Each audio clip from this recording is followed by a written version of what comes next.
This is 9 News Early Edition with Ailey Walsh. Good morning and welcome. We begin in Sydney's southwest, where an employee has been terrorised at work. The man assaulted and locked in a safe following an armed robbery. Today's Chris Urquhart joins me on the phone. Chris, it must have been an incredibly frightening attack. It sounds so terrifying, Ellie, what happened here, especially when you learn some of the detail that was involved. Probably around closing time, just after midnight, man inside the Padstow Park Hotel, one of the workers there, he was closing up for the night when two masked men, armed men, dressed in black, burst into the hotel and demanded cash from the safe. He handed over the cash, but then what they've done is not only steal the money, but also assault him and then leave him in the safe before taking off. Now, fortunately, he's managed to be able to get some kind of help for himself down there. Emergency services got down there, helped to free him. But his injuries were so bad that he needed hospital treatment, a broken rib as a result of what's happened last night. But the two offenders are still out there and still at large, but a terrifying experience for the pub worker last night. This is the Padstow Park Hotel, Ellie, and certainly we'll hope to have more details on this story throughout the Today Show this morning. Yeah, certainly. Chris, thank you. A police car has been involved in an accident on the Gold Coast overnight. Officers were responding to an emergency call when their vehicle collided with another car at an intersection in Southport. Police had their lights and sirens on at the time of the crash. The officers, a police dog and the driver of the other car were all uninjured. Global tensions around the rise of China are set to dominate a meeting of some of Asia and the Pacific's most powerful today in Laos. While Malcolm Turnbull is calling for calm in the region, he's also been forced to mend fences with New Zealand. Nine's Charles Croucher has more. A struggle for territory, a call to arms and an apparent best friend scorned. It's all in the evening for Malcolm Turnbull here in Laos. The Prime Minister addressing the 10 leaders from the ASEAN group. After some microphone difficulty, he spoke of the need for a regional approach to fighting terror and dealing with the growing tensions relating to China. And I note that where territorial disputes do exist, such as in the South China Sea, differences should be settled peacefully in accordance with international law. Japan's Prime Minister Shinzo Abe preempted that address by discussing what he called an increasingly severe security environment in East Asia. The leaders today will work on a solution to those tensions between Japan and China. Nowhere near as serious, but worth noting, the tensions between Malcolm Turnbull and John Key, after our Prime Minister appeared to find a favourite among the foreign leaders in British Prime Minister Theresa May. New Zealand media were can we just you might not love me as much as Theresa May. I was trying to say, oh, I forgot that. We're BFFs forever. Yeah, we are, that's right. The East Asia Summit wraps up today. Malcolm Turnbull will fly out for the Pacific Islands Forum in Micronesia later tonight. On the eve of the NRL finals, it's believed police have seized a mobile phone belonging to one of the game's star players as they ramp up their probe into allegations of match fixing. Dozens of players and officials are expected to be questioned from today as part of Strikeforce Nuralda. Former player Preston Campbell admits he was not surprised by the investigation. I hadn't, and there's other players that would have had people come to him and say, look, we'll kick the first field goal and we'll go halves in something like that. You know, and I think for a lot of people, again, if you're very desperate, it's very tempting. The NRL is taking a strong stance, warning life bans will be handed down to anyone convicted of match fixing. Two teenagers are counting their blessings this morning after surviving a terrible crash at Ivanhoe in Melbourne's east. An 18-year-old male P-plate driver lost control of his ute, crashing into the side of a moving train before flipping onto railway tracks just after 8:30 last night. He and his male passenger escaped with only minor injuries. The driver is expected to be charged by police. Having claimed a valuable scalp in Sam Dastyari, the federal government is stepping up its attacks on Labor leader Bill Shorten today after the junior senator quits in dramatic fashion last night. Dastyari fell on his sword after days of trying to withstand an onslaught of criticism over payments from a Chinese businessman. I fell short of the duty I owe to the people I'm so proud to represent.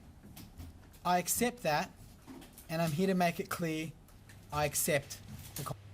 It's been reported that senior Labor figures feared more details would emerge and distract from the opposition's attacks on the government when Parliament resumes next week. Police in Paris have arrested 2 men after a car filled with gas cylinders was found outside the Notre Dame Cathedral. Police swooped on the Peugeot, which had no number plates and its hazard lights on. Both suspects are on the French terror watch list, I should say, and are believed to have been conducting a test run for a planned attack. Work has begun on a 4-metre high wall in the French city of Calais to stop migrants from reaching the United Kingdom. The structure will stretch for 1 kilometre, blocking the main motorway and preventing migrants from reaching ferries, taking them across the English Channel. The project, which is being paid for by Britain, will be completed by the end of the year. Detectives in Victoria have issued a warrant for the arrest of a violent offender who coward punched a young man in the CBD, leaving him permanently disabled. The 29-year-old man is wanted for questioning after breaching bail on a separate matter. Daniel Harrell is a wanted man with a history of violence. He left James McCready Bryan permanently disabled when he attacked him on his 20th birthday in the city. First thought and reaction was one of immense disappointment. As it approaches 10 years since that tragic night, Andrew McCready Bryan's son still lives in specialist accommodation, needing 24/7 care. He's wasted James's life, but why waste his own life? You know, there's no reason to. Daniel is now facing fresh charges that will eventually be heard by a magistrate, but the 29-year-old has failed to answer his bail. Bail is basically a promise that you'll behave yourself while you wait for your court hearing to come up.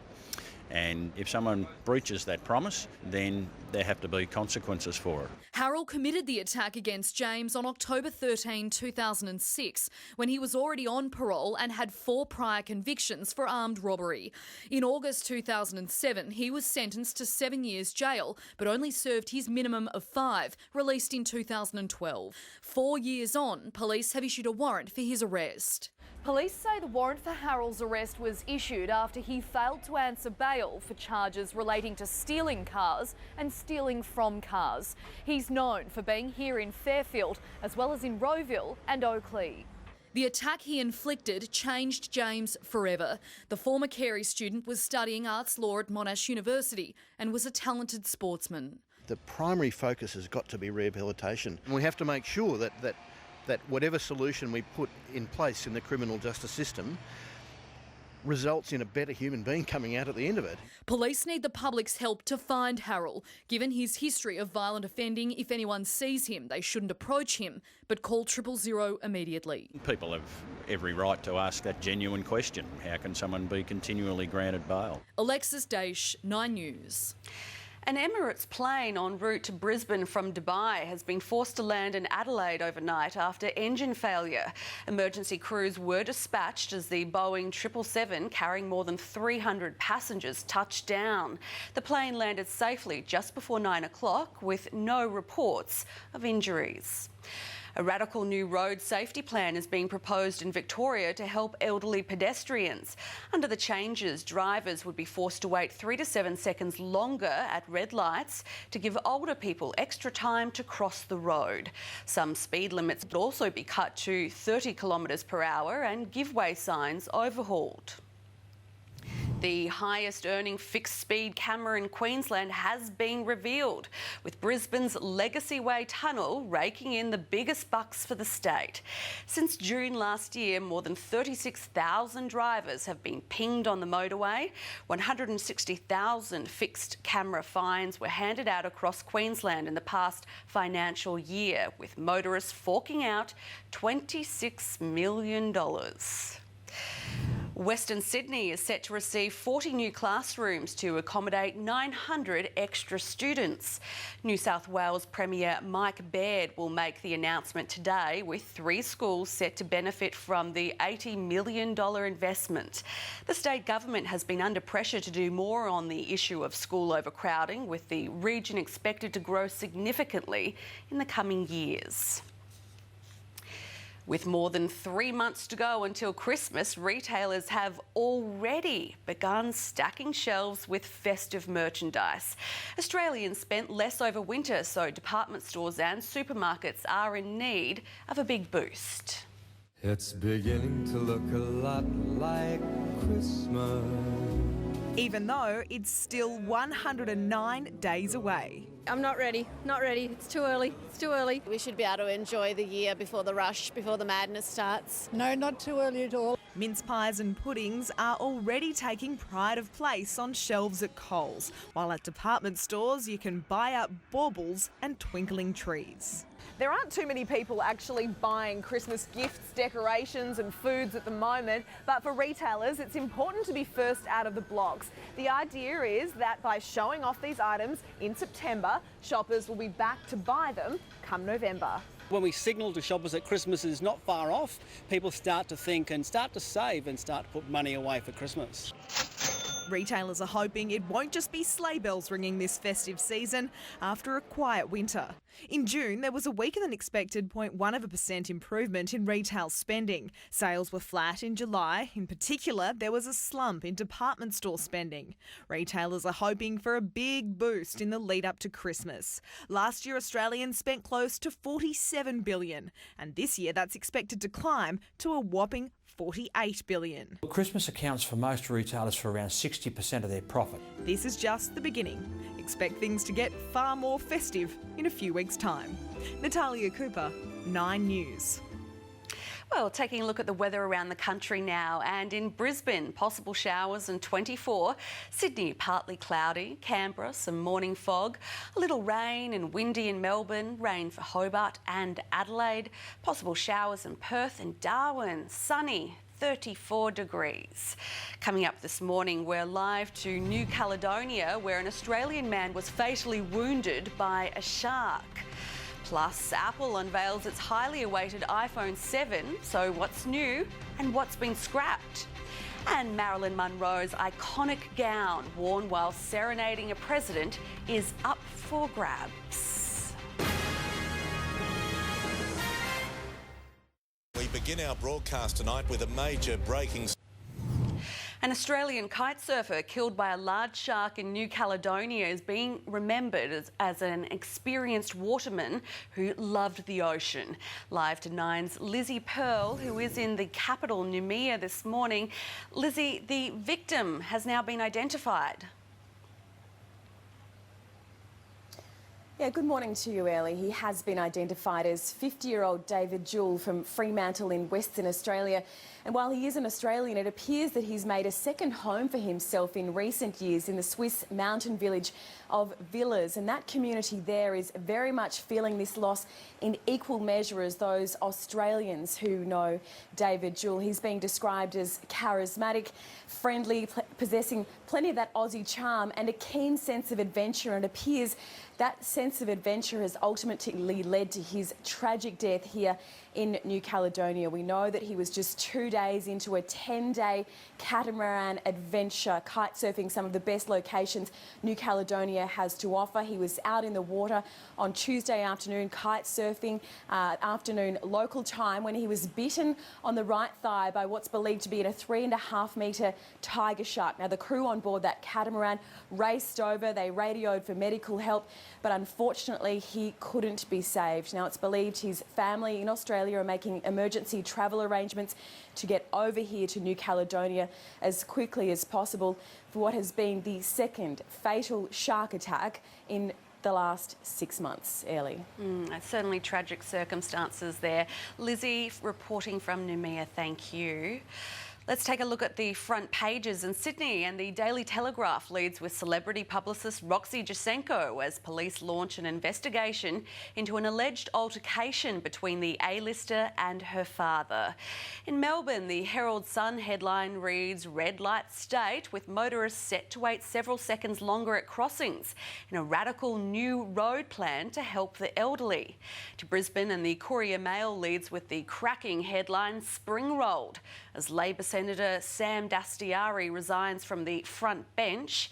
And finally, the West Australian reads, "Don't give up." The relatives of passengers presumed dead on Malaysian Airlines Flight 370 plead for the search to go on. A reminder of our top stories this morning. A hotel employee has been assaulted and locked in a safe during a terrifying armed robbery in Sydney's southwest.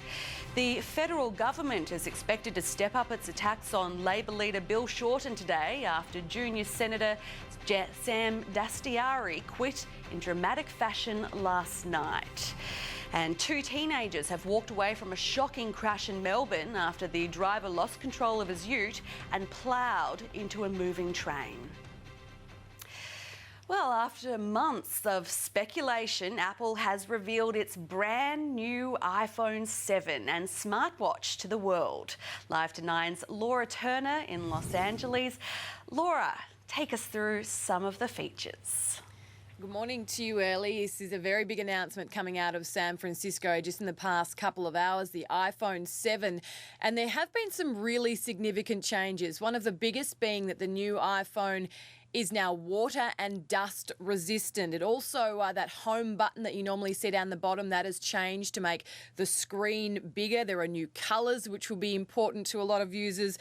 The camera as well in the iPhone 7 Plus will be a dual camera. It'll have better clarity and zoomability. And also they're saying that the new iPhone 7 will have the longest ever battery life that they have produced in an iPhone. In a controversial move, though, they've gotten rid of the headphone jack. So if you're prone to losing things, it might not be the best product for you, given that the headphones are now wireless. But they are promising this is the best iPhone they have ever designed. Take a look at the promo. We have created a product that is the most deliberate evolution of our original founding design. One made with very few, very precisely engineered parts. Our obsession remains to continuously simplify and improve.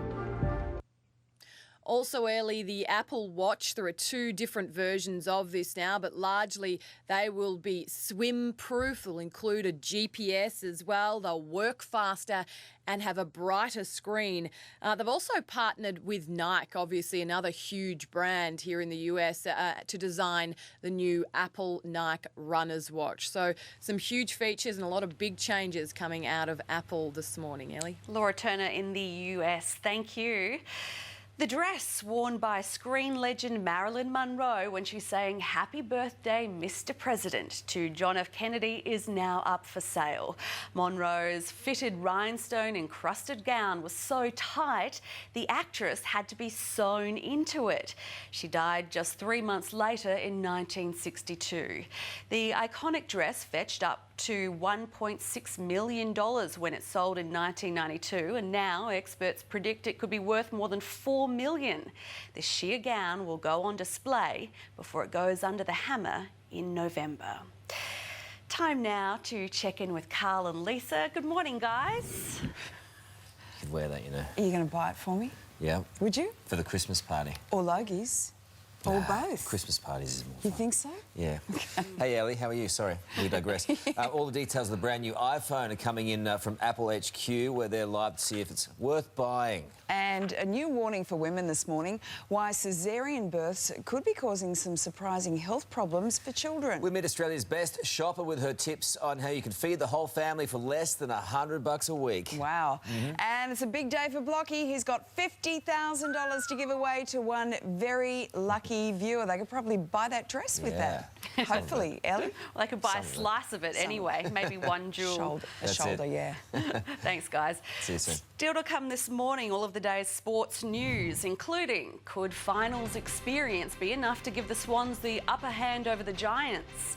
Plus, the Panthers chasing a big victory on and off the field. And can Australian coach Michael Cheika form a winning Wallabies side? Giants ruckman Shane Mumford has denied Sydney has the upper hand, having had 14 more games experience playing at ANZ Stadium as they prepare for their first finals appearance at the ground. We're happy to play them anywhere. So I think just the excitement around the club this week, building up to this game, has been massive.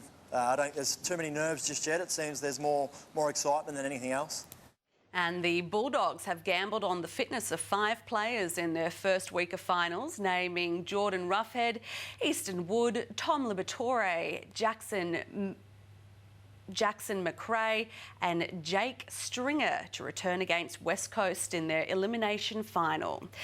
Just days out from their preliminary finals clash, the Panthers have begun negotiations to secure a victory off the field as they work to re-sign Bryce Cartwright. The 21-year-old's contract doesn't expire until 2018, but Penrith want to extend it until 2021 on a mega deal worth an estimated $2.6 million. Meanwhile, former Panther Jamal Idris has revealed he's ready to return to the game after taking the 2016 season off to do some soul searching. It all unravelled, and then I could actually separate them both again. I haven't been able to do that since I was 17 years old. And to actually get that fresh start mentally for myself, it's something I needed. Idris confirmed his management is in talks with several clubs. Wallabies coach Michael Cheika will today name his 23-man squad for his side's clash against South Africa as he works to form a side yet to secure a victory this year. A loss to the Springboks on Saturday would be Australia's 7th straight, but it's expected Cheika will name a largely unchanged team for the clash at Suncorp Stadium. Stay with us on Nine's Early Edition. All the weather details are coming up after the break.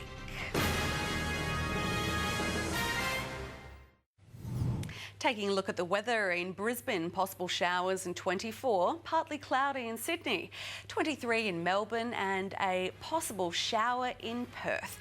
Time now for Today.